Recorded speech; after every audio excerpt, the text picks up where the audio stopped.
January 1943. North Atlantic. Just before dawn. The sea is black and uneven, broken only by long, cold swells rolling in from the west. Snow falls in thin, sharp lines across the surface, vanishing the moment it touches water. Beneath that surface, a German U-boat moves at periscope depth, engine slowed, every vibration measured. Through the lens, the convoy emerges. Not a loose scatter of merchant ships, but a formation. Columns locked in place. Dark hulls riding low with cargo.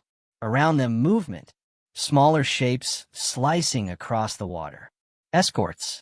Destroyers. Corvettes. Their wakes overlap, weaving a defensive web. The U-boat captain watches longer than planned. He notes the spacing, the discipline, the way the escorts refuse to drift far from the merchants. This is not how convoys looked in 1940. This is something else. A radio mast breaks the surface. Somewhere above, radar sweeps the sky.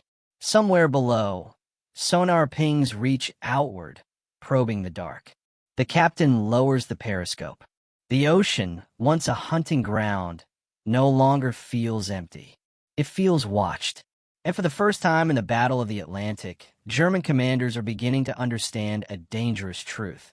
The convoys are no longer vulnerable targets. They are becoming armed fortresses. The ocean as a killing ground. 1939 to 1941. When war broke out in September 1939, the Atlantic Ocean was not yet a battlefield of machines and layered defenses. It was space, distance, darkness. And for Germany's naval command, it was opportunity. The Kriegsmarine entered the war with a fundamental problem. Britain was an island empire whose survival depended on shipping. Food, oil, ammunition, troops, everything crossed water. Yet Germany did not possess a surface fleet capable of challenging the Royal Navy directly. Battleships were few. Heavy cruisers were vulnerable. Any attempt at a traditional fleet engagement would end in destruction. Grand Admiral Erich Raeder understood this imbalance early. But it was Karl Donitz, commander of Germany's submarine arm, who saw a different solution. Submarines did not need command of the sea. They needed access to it. They did not fight fleets. They hunted logistics. At the outbreak of war, Germany had fewer than 60 operational U-boats, and only a fraction of those could operate in the Atlantic at any one time. On paper, it was an inadequate force. In practice, it was enough because the enemy was unprepared. British convoy doctrine existed, but it was thin, stretched by geography and resources. In 1939 and 1940, many merchant ships still sailed independently. Escorts were scarce. Sonar, then known as ASTIC, worked poorly at speed and struggled in rough seas. Radar was primitive and limited in range. Air cover faded quickly beyond coastal waters, leaving vast ocean gaps where no aircraft could reach. These gaps became killing zones. U-boats operated with patience. They did not charge convoys. They stalked them. A submarine would shadow a group of ships at a distance, report by radio, and wait. Others would converge. At night, U-boats surfaced and attacked like torpedo boats, running on diesel engines, firing from close range. Merchant crews often never saw what hit them. By mid-1940, the fall of France transformed the battle entirely. German submarines now operated from Atlantic ports, Lorient, Brest, Saint-Nazaire. The long transit around Britain was gone. Patrol times increased.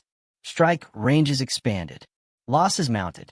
British shipping statistics reflected the change immediately. Hundreds of thousands of tons vanished each month. Tankers burned. Grain ships sank. Survivors drifted in lifeboats through freezing water. The Royal Navy chased contacts that were already gone. Inside U-boats, morale rose. Success bred confidence. Captains logged multiple sinkings per patrol. The Atlantic felt open, uncontested, almost generous. Some commanders began to speak of it as a second frontier, one where skill and nerve outweighed numbers. But this success carried a hidden cost. Every sinking generated data. Every convoy attack taught the Allies something new about routes, timing, tactics. British naval officers, analysts, and engineers studied patterns relentlessly. Losses were catastrophic, but they were not ignored. By late 1941, convoys were no longer simply groups of merchant ships. They were becoming organized systems. Escort numbers slowly increased. Procedures tightened. Training improved. The ocean was changing quietly beneath the surface. And as Germany's submarines pressed harder, confident in a battle they believed they were winning, the foundations were already being laid for a very different Atlantic war, one that would soon close in on them from every direction. The Allied learning curve, 1941 to 1942. By the end of 1941, the Battle of the Atlantic had entered a dangerous paradox. German U-boats were sinking more ships than ever. Yet the conditions that made those victories possible were already beginning to erode.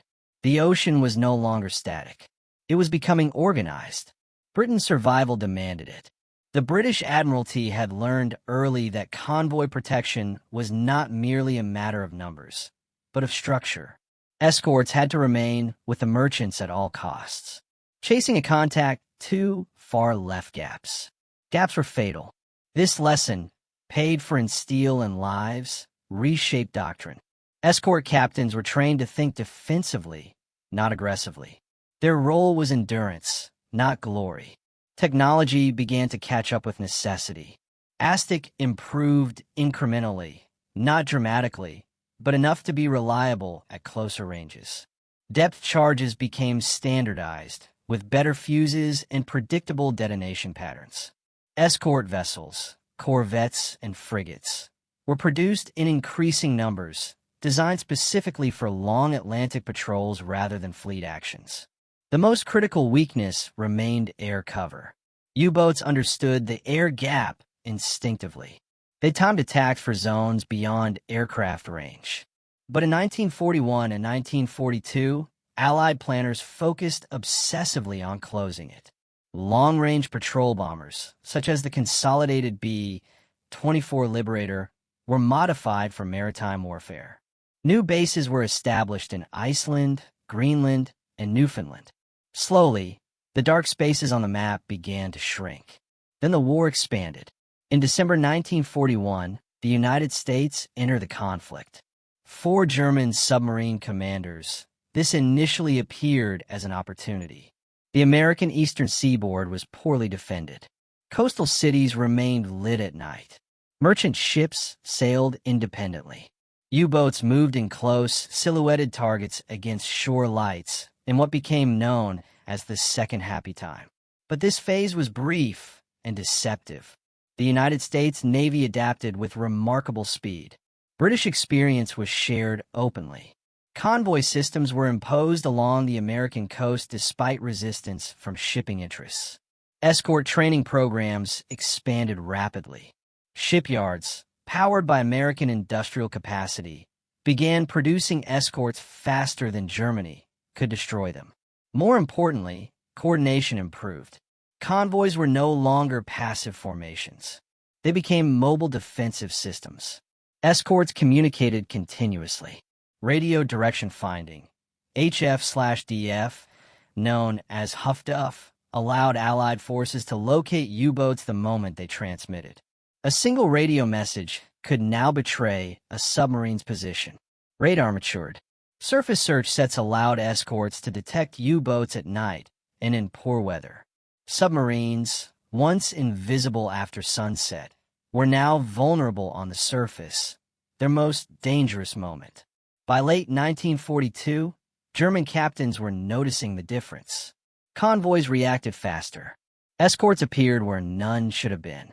Attacks were disrupted before torpedoes could be fired. A patrol that once meant steady success now meant prolonged evasion, fuel loss, and exhaustion. The Atlantic had not turned yet. Sinkings remained high, but the balance was shifting from chance to system. What had once been a hunter's ocean was becoming structured, layered, and increasingly hostile. setting the stage for a confrontation that would expose the true nature of the convoy as something far more formidable than a collection of ships. And that realization would soon be felt from multiple angles at once. Inside a U-boat, the Atlantic War was never abstract. It was lived minute by minute in steel corridors barely wide enough to pass. By 1942, patrols stretched longer. The ocean offered fewer opportunities and more danger. Crews slept beside torpedoes. Condensation dripped constantly from the hull. The air thickened with diesel fumes, sweat, and stale food. Early in the war, success had sustained morale. Sinkings meant recognition, decorations, promotion. Now, contact with a convoy no longer promised victory. It promised tension. Escorts reacted faster. Sonar pings echoed longer. Depth charges came closer. Even when no damage occurred, the psychological toll accumulated. Captains understood that survival increasingly depended on restraint rather than aggression. German doctrine had emphasized the wolf pack, multiple submarines converging on a convoy. But by 1942, this tactic was becoming dangerous. Radio transmissions, once essential, now exposed positions. Escorts no longer scattered. They held formation, sweeping outward in coordinated arcs, forcing U-boats to dive before attacking. Convoys adopted disciplined spacing. Ships maintained steady speeds. Zigzag patterns reduced targeting solutions. Escorts rotated positions, maintaining constant pressure. An attack now required precision timing under conditions that increasingly favored the defender. Allied technology did not rely on a single breakthrough. It was cumulative. Radar denied night concealment. HF/DF punished communication. Improved depth charges extended lethal reach. New weapons, such as forward-throwing anti-submarine mortars, allowed escorts to attack without losing sonar contact. Submarines, by contrast, remained limited. Batteries constrained submerged speed.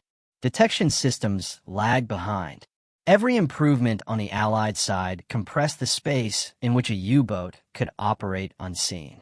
At higher levels, command philosophy diverged sharply. Allied naval leadership emphasized adaptation and data. Losses were analyzed systematically. Tactics evolved continuously. German command, under Dönitz, remained committed to the offensive, believing increased U-boat numbers would restore advantage. This divergence mattered. One side learned from every engagement. The other doubled down on methods that were growing more dangerous by the month. These angles, human strain, tactical friction, technological pressure, and command decisions, were converging toward a moment when the nature of convoy warfare would reveal itself fully. From the Allied side, convoys were no longer seen as vulnerable targets requiring rescue. They were weapons, mobile, defended, and deliberately structured to draw out the enemy. Escort commanders understood that destroying a U-boat was not always necessary. Forcing it to submerge, expend batteries, lose contact, and retreat achieved the same strategic effect. This shift altered behavior. Escorts grew more aggressive. They hunted persistently, sometimes for hours, even days. Continuous pressure denied submarines rest and initiative. Convoys became moving traps, their apparent predictability masking a lethal depth. Allied intelligence amplified this advantage. Signals analysis and routing adjustments steered convoys away from known threats and toward areas where escorts were strongest. To U-boat commanders, it felt as if the enemy anticipated their moves. Fear in submarine warfare was rarely immediate. It was cumulative. Each patrol that returned without success, but with damage, exhaustion, and loss eroded confidence. German captains began recording frustration in their logs. Contacts were missed. Attacks aborted. Escorts arrived too quickly. Survival replaced ambition. Commanders grew cautious. Some hesitated to close distance. Others abandoned attacks entirely when escorts responded too fast. These decisions were rational, but they marked a shift from initiative to avoidance. The convoy, once a symbol of vulnerability, became an object of respect and dread. It represented coordination, persistence, and an enemy willing to adapt endlessly. For many German crews, the Atlantic no longer felt conquerable. It felt controlled. By early 1943, this psychological pressure intersected with material reality. More escorts, more aircraft, fewer safe approaches. The armed convoy was no longer an evolution. It was a transformation. And soon, this transformation would reach a decisive point, when the balance of the Atlantic would tilt irreversibly, and the fear felt by individual captains would spread through the entire German submarine arm. The Atlantic turns hostile. April 1943. January 1943 arrived without ceremony, but it carried a change that German submarine commanders felt almost immediately. The Atlantic no longer behaved like an open battlefield. It behaved like a system, structured, coordinated, and increasingly unforgiving. For 3 years, U-boats had relied on darkness, distance, and surprise. Those elements were still present, but they were no longer decisive. Convoys now moved with a confidence that unsettled even experienced captains. They held formation under pressure. Escorts reacted instantly. Air cover lingered where it should not have existed. At BDU headquarters in Naval, reports began to shift in tone. Where earlier logs had spoken of opportunity and attack, new ones described evasion, exhaustion, and constant pursuit. Sinkings still occurred, but they were no longer clean. Each success invited retaliation. Germany entered 1943 with more submarines than ever before. Production had accelerated. New crews were trained quickly, sometimes too quickly. Karl Donitz believed that mass would overcome resistance. The logic was simple. If enough boats were deployed, convoys would eventually crack. But mass required communication, and communication was now lethal. Wolfpack doctrine depended on radio contact. A single boat shadowed a convoy and transmitted its position. Others converged. In 1940, this worked. In 1943, every transmission betrayed the sender. Allied HF/DF stations ashore and afloat triangulated signals with startling speed. Escorts altered course before packs could assemble. Aircraft were vectored directly toward transmitters.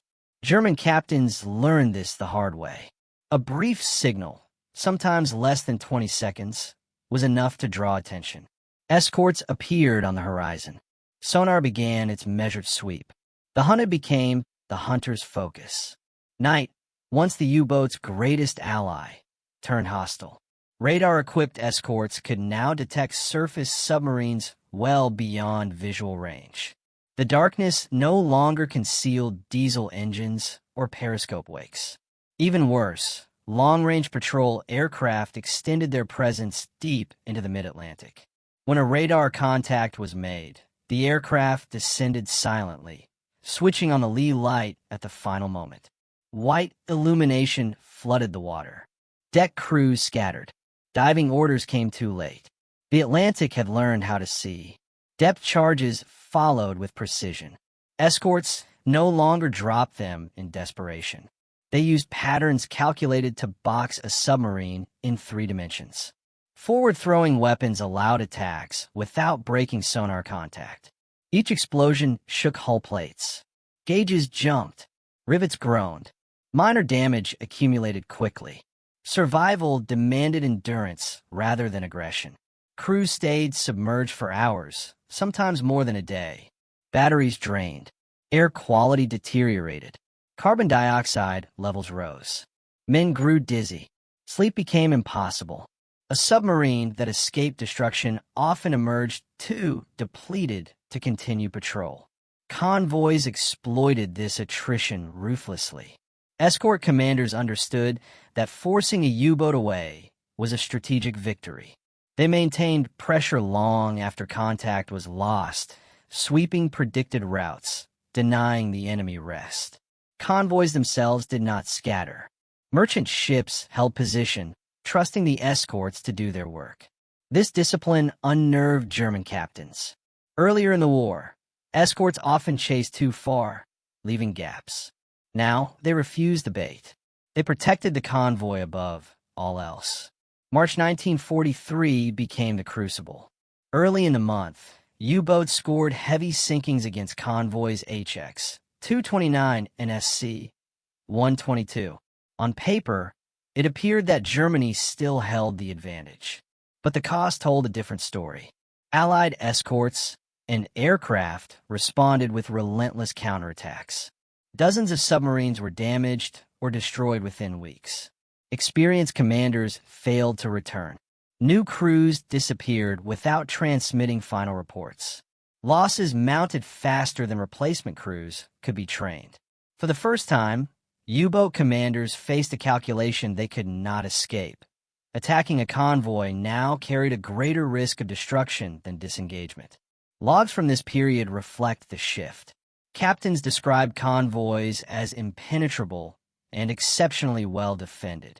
Escorts appeared immediately after contact. Aircraft remained overhead for hours. These are not emotional exaggerations. They were factual observations. Donuts continued to press forward, believing the crisis temporary. But by April, the evidence was overwhelming. Sinkings declined. Losses soared. Morale faltered. The convoy system had evolved into something unprecedented. A moving fortress that combined detection, firepower, air support, and coordination into a single organism. It did not rely on chance. It relied on process. The Atlantic had not merely become dangerous for U-boats. It had become lethal by design. And as spring approached, the final realization loomed. This was not a phase. It was a permanent transformation. The decisive collapse was imminent, and when it came, it would reshape the entire course of the naval war. When the fortress closed, May 1943. By April 1943, the illusion that the Battle of the Atlantic could still be won through persistence alone was collapsing inside Germany's naval command. What had changed was not simply the number of Allied escorts or aircraft. It was the integration of everything the convoy system had learned. Convoys no longer traveled as collections of ships.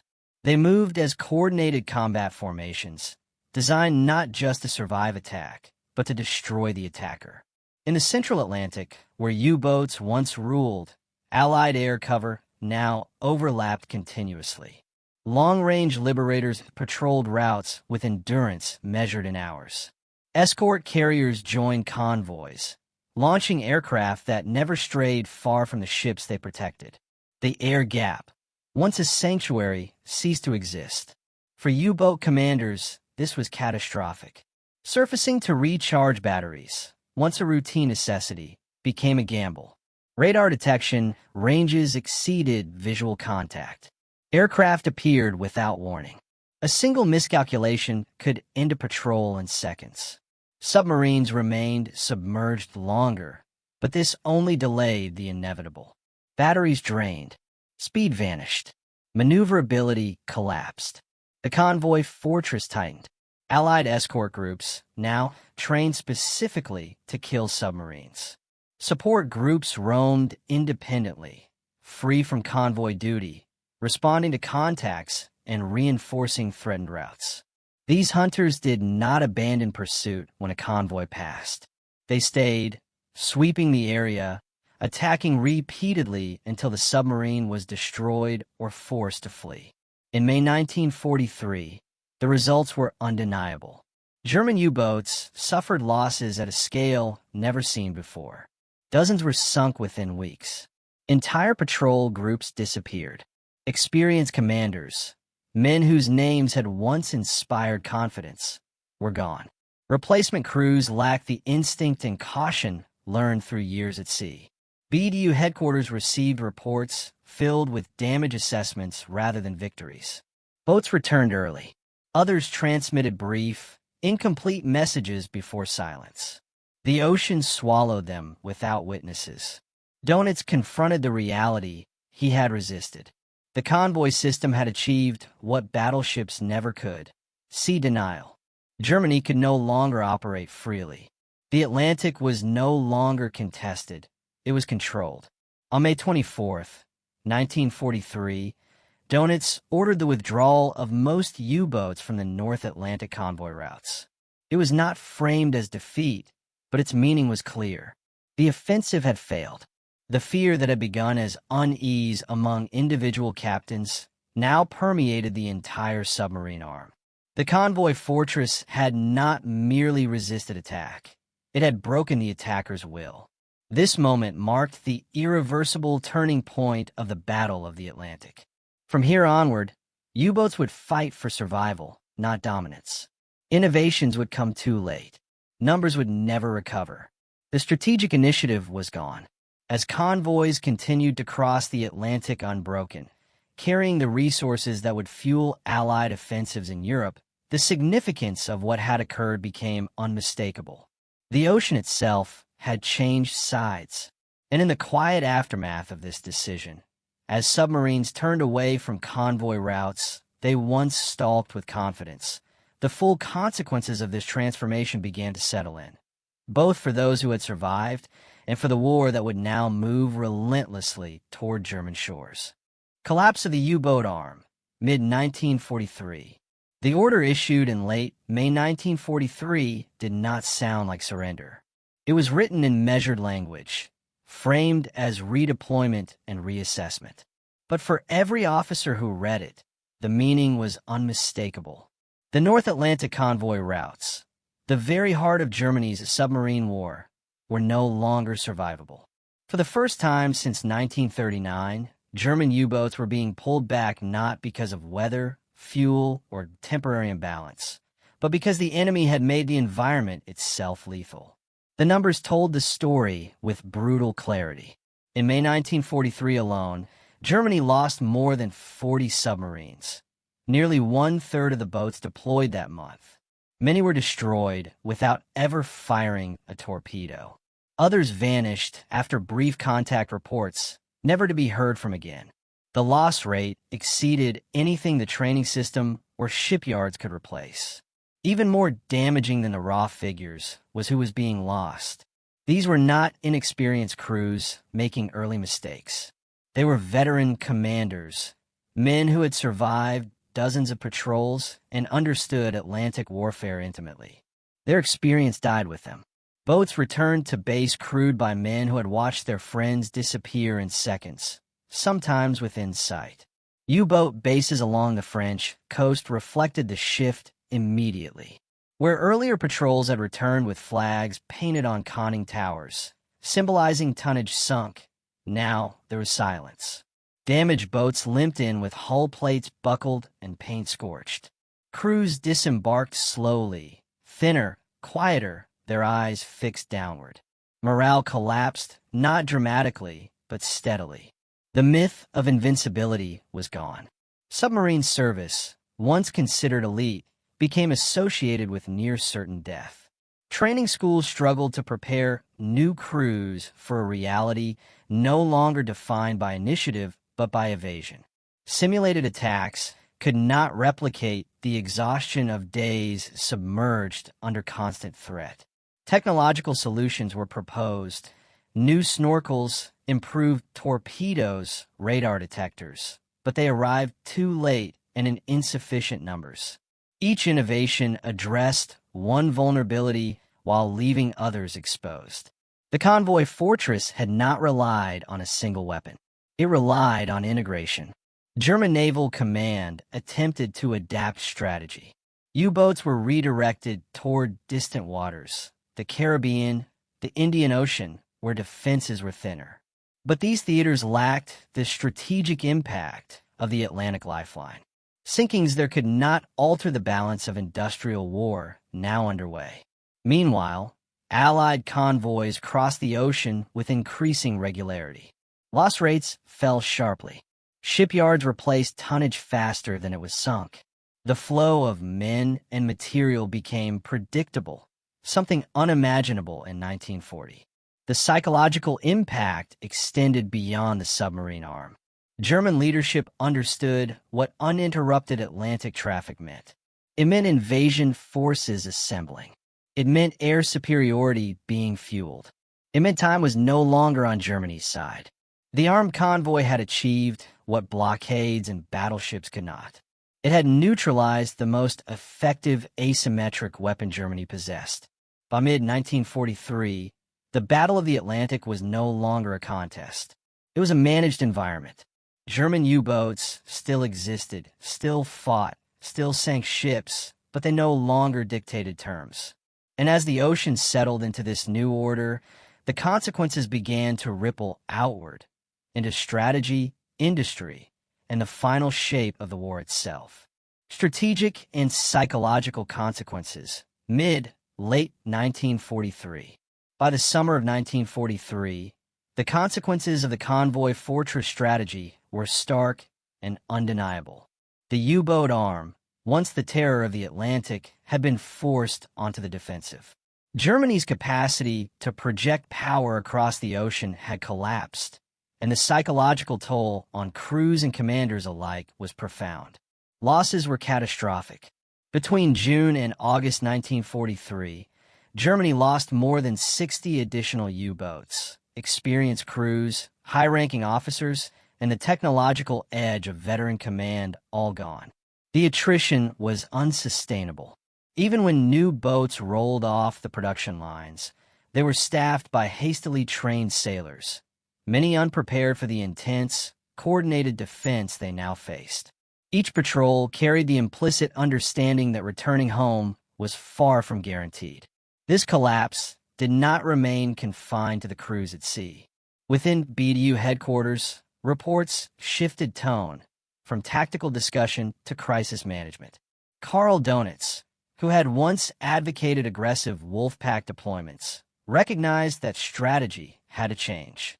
Offensive ambitions had been curtailed. U-boats were now deployed primarily in less contested waters, in an attempt to salvage some operational value. The Atlantic, the very lifeblood of German naval power, was effectively lost. Strategically, the ramifications for the war were profound. Allied convoys now traversed the Atlantic with remarkable consistency. Supplies of food, oil, and munitions reached Britain and later the Soviet Union, supporting sustained military operations. American industrial output, transported without the previous crippling losses, fueled campaigns in North Africa, preparations for Italy, and eventually the D-Day invasion. In effect, the convoy system had turned the Atlantic into a strategic highway for the Allies, simultaneously defensive and offensive. Psychologically, the impact on German naval culture was devastating. The perception of U-boats as an elite, invincible service evaporated. Veterans who had returned from earlier patrols faced moral injury as they watched comrades disappear on increasingly dangerous missions. The doctrine of aggressive attack, once central to submarine warfare, had been replaced by a grim calculus of avoidance and survival. Letters, diaries, and post-war accounts describe an environment of fear and fatalism, an understanding that the ocean had become hostile not merely because of enemy numbers, but because it was now controlled by an integrated, relentless system. On the Allied side, confidence surged. Convoy commanders recognized that persistent application of layered defenses, technology, and intelligence could neutralize even Germany's most feared weapon. They refined procedures, improved coordination between air and sea assets, and developed new innovations such as escort carriers and long-range radar-equipped patrols. Convoys became learning institutions in their own right, continuously improving, each sailing a template for the next. The cumulative effect was clear. By mid-1943, the Atlantic was no longer a battleground of contested space. It had become a dominion of the Allies, a managed theater where risk was calculated and controlled. German U-boats still existed, still sank ships, but they did so under conditions that favored the convoy.